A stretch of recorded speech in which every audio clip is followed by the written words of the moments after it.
about me is my whole career has pretty much been technology products. Way back in my software days at Sage Software, I knew Pam even way back then, marketing software products, and that was at the time in the 90s when the software industry was really coming of age. Windows was asserting itself against Apple, and the retail programs like CompUSA and other major retailers were really flourishing. So it was an interesting time to be in that space. And then I moved over to Philips Electronics in their speech-enabled speech recognition division, really, for a number of years, and then on to TI. So it's always kind of been that we're communicating whether or not this program works or doesn't work, and you fail fast and you move on. So that's kind of what drove me to this conversation. This is actually what I'm going to share today is part of like more of a two-day session that I've done for the CAPE program at SMU. So it's whittled down to 20 minutes. I'll do my best to try to give you just the high level about it. But as far as TI, when I tell people I work for TI, they're like, "Oh, I loved my calculator in 9th grade." I'm just like, yeah. TI, okay, everybody loves a calculator, and it's great. Well, I'll take that positive brain impression every day, right? But the reality is TI has over 100,000 products, and it spans the entire market. In fact, most of it is analog technology, of course, which is pretty much anything that draws power requires analog components. So you think about the size of that market. In fact, like 8 out of 10 cars on the road today have TI technology inside, but you never know.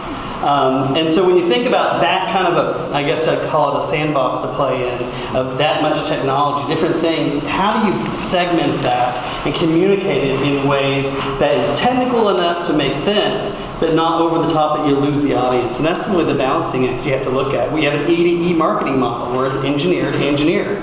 And so when we talk about the products, we have to have a technical piece to it. But also there's moments in time where you kind of have to just have this visionary piece to your marketing mix. And I'm going to show you a quick video that the internal team did, but it highlighted some of the technology that TI does in automotive space. And the funny thing about it is we were looking at our automotive materials. So much of it was block diagrams and technical data sheets and all this sort of stuff. But in order to entice some of the customers we were looking to engage in, beyond just that, we needed to tell a higher level story of some of the things that TI is capable of doing. And some of the things in this video you'll see exist today, and some of it doesn't. So anyway, I'll run it and we'll talk a little bit about what it means.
stuff behind all that technology in that video, but we didn't talk about the technology piece of it at all. We were showing the end applications. And again, it's trying to give a vision of some of the things that we're capable of doing. The one that's my favorite one is that the raindrop, cancellation. You know how that works, and I'll talk about this specific technology in a second. How many of you guys are familiar with DLP imaging technology? A number of you are. So it primarily was a projection display, but it has alternate applications. It's a light steering device. So that application, with the use of Carnegie Mellon research and the teams there, helped us integrate this idea where you can use sensors again, track where rain is falling instantaneously. And as the light steering mirrors of the DLP chips we'll talk about, actually can sense where the rain is going to be in the next microsecond or millisecond and steer the light around that space so it doesn't hit the water. So it minimizes the reflection. Kind of crazy stuff, like who thinks of that stuff, right? It's just insane, but it actually does work. So, but when you think about technology products, I like to put this up here. This is kind of like my definition, I guess, of complex technical products. Products targeted at any market, which include a technical component to them that adds value to the performance or purpose of the product. And that part that's most important is the adding value, because if it doesn't add value, you may not necessarily be wanting to communicate about that piece of it. You'd hope that the technology does add value. So when you talk about translating this stuff for complex products, you think about, you have to understand the product. You have to understand the target audiences, obviously. And the last thing is you have to put this connection between those two together. And so fundamentally, one of the things that I think about is how do you do that? And so there's kind of steps to understanding the product. And this kind of is the guide at a very high level, but that first step is like, are you asking the right person about what the core functions of this product is? Whether it's a software application, or it's a technical project, or it's a chip. Who is the guy that is working on the development team for that? And you spend real quality time with it.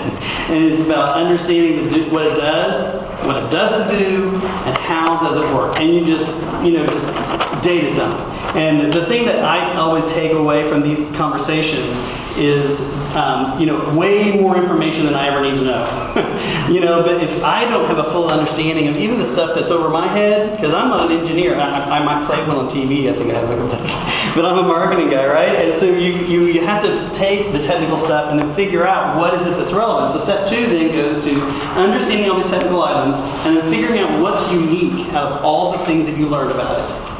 And that has to do with not only the product attributes, but the competitor's product attributes. And then sometimes a technology might have a need for a name, for example. An example I can give you is, we'll talk about DLP in a second, again, because that's an example I give about complexity. But in a projector like this one up here, that's Panasonic, so that's using a DLP chip to project this image on the screen. But they introduced a technology that it basically synchronizes more colors than just red, green, and yellow with the color wheel and the chip, and it's very sophisticated. But it made a huge impact on the color performance on the screen. So it was something visibly beneficial to the person buying the product. And so we needed to give it a name. So we came up with DLP Brilliant Color.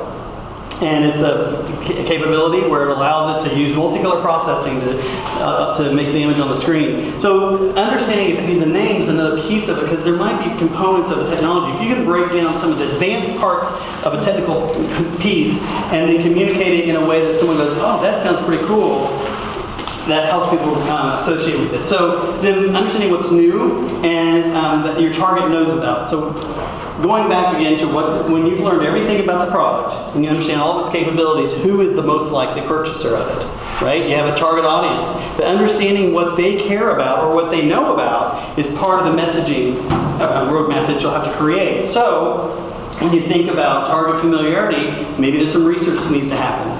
Understanding who your target audience is. Do they even know that this technology exists? If they do, what's their preconceived notion of what it means or what it does? Because your opportunity is to say something to them in their messaging that they may not have known, and to really pique their curiosity. And the reason that's important is because how noisy is the market right now? online. I mean, just everybody talks about everything. And even they talk about in video production, if you don't catch somebody in the first 5 seconds, they'll never watch the video. In fact, the majority of videos are not even watched unless they are interested in the first 5 seconds. That's the attention span of today's online community. So when it comes to what you're going to connect to with features of a product, can you figure out what it is that they don't know about that you can say in your messaging? And also maybe understand the things that you don't have to communicate, because a lot of times a technical product have laundry lists of features that are just go on forever, and you have to really be able to sort through which is the stuff that doesn't really matter. And then understanding the competitive landscape is probably the most important step of all of them. And you can go online, you can learn, but you can also pull reports on products and trends and industries that you're trying to reach into. But being able to understand what others have been saying about a space and what the media says about where they see something headed, because if you're headed in a different direction, that's going to affect the way you talk to the media when you're launching a product or you're talking about a particular application. So this is about matching the language to your target. So let's say you've identified your target, you've figured out all the things about the product and the attributes of it. Then obviously this is just kind of marketing 101, which I'm sure many of you know. There's a whole bunch of elements of a target audience that can affect the way the message is crafted. And it could have cultural implications, it could have age implications, the way that you would reach an audience, and social media, if it's a younger audience, clearly a different type of message and different approach would be warranted. So that's all part of that, how do we figure out what to say? And then when you take all that together, you have your target's care about, you understand who your target is, and you understand what they're interested in, and kind of even where they go to get information. And you have all your product benefits that you've crafted in this awesome message map. And then you have your unique attributes that make it different than somebody else's product that might be similar. And that's how you create your message. So it's the triangulation of those three things. But the very part at the top is the one that's absolutely most important. Because if you don't know what your target cares about, then you're going to waste your time talking to them. Because they're just going to click away. Or they're going to, and I say click away because that's pretty much how everybody gets information these days. For the most part, and unless you're just doing more of awareness type stuff. But even with that, you're hoping that you understand what your target cares about is going to drive every single word you use in your messaging, and that is a really critical part. So the example I was going to give you, I was mentioning DLP technology, and it's just one that I can relate to because I had done a fair bit of marketing for them. And the DLP is this little micro mirror display technology, and it's made by TI. And I have one in my hand here. This is an actual DLP chip. And in that silver square, it's actually over 1 million individual microscopic mirrors. And each one of those mirrors flips over 5,000 times a second back and forth toward and away from a light source to produce a digital image on the screen, combined with a lamp or a laser projection, and a lens, and a light absorber. And it's really complex, very sophisticated. But when you whittle this down for a consumer audience, let's say home theater projection, and you want to add value to the technology inside the projector, you get far away from the actual mechanics of how it works, and you end up with messaging like this, where it says, millions of tiny mirrors make the picture amazing. You're talking about the benefit of what it delivers and the architecture that makes it unique that no one else has.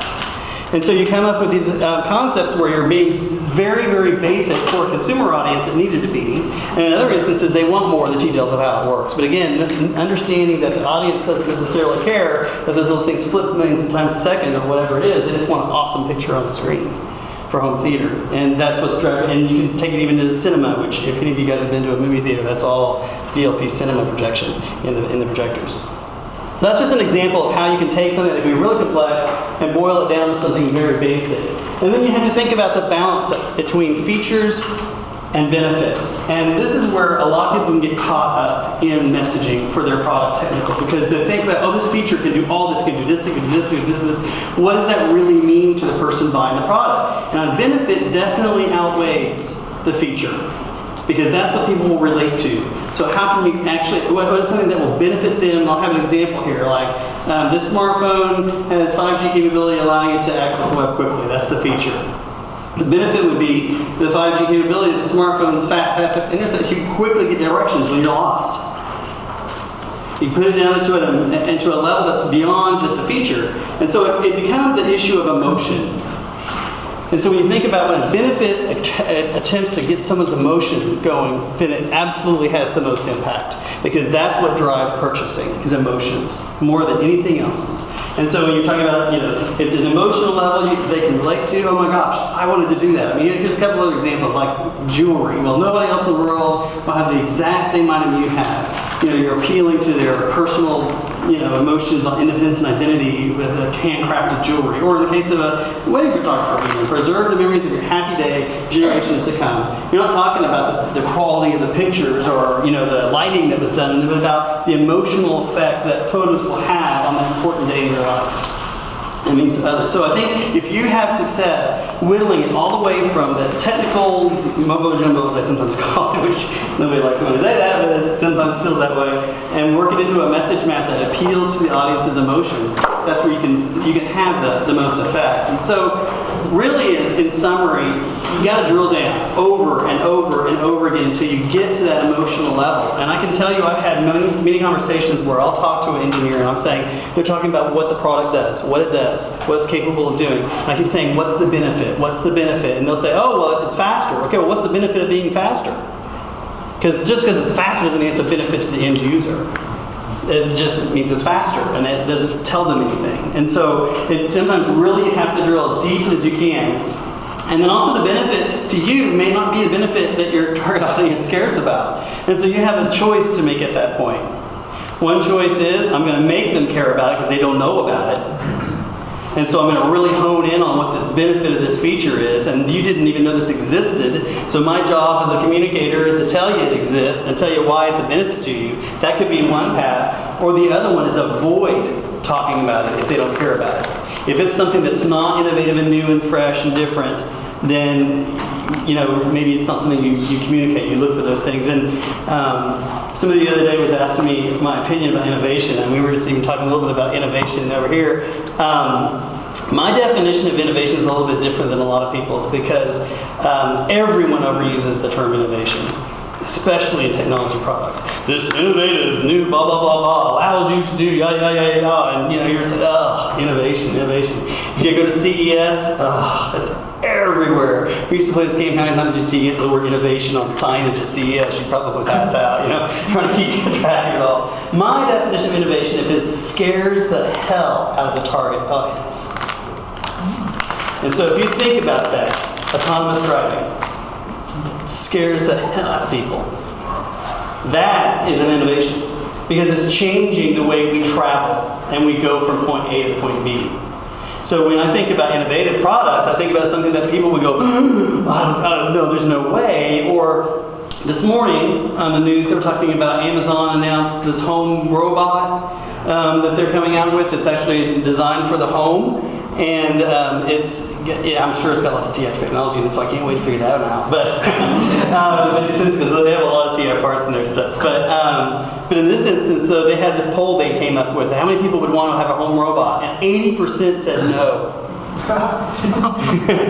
And I'm going back to the idea that it scares people. And some of the comments that were being made in social media were like, "Oh my gosh, humanity is gone forever," and things like that. But it's that idea that could truly be an innovation. I think they were using Rosie the robot from the Jetsons as an example. People thinking about robots in the home. But the idea there is that, again, in my mind, innovation has that effect on them, an emotional effect on them, that it truly is going to change their lives in a way that may not necessarily be good. And just be wary of the advantage factor. They can really disguise themselves as a benefit. When someone says, oh, this is an advantage, this feature gives this person an advantage, you got to drill down to what is the true benefit. But at the end of the day, technology is what drives so many things in our lives in every age level. And as a marketer and as a communicator, the joy you have is to be able to figure out what it is that will ring the bell when they're looking and finding and searching for products. And that hopefully they'll pick and click the buy now or whatever button to purchase the product that you're trying to promote or sell. So that's about all I had.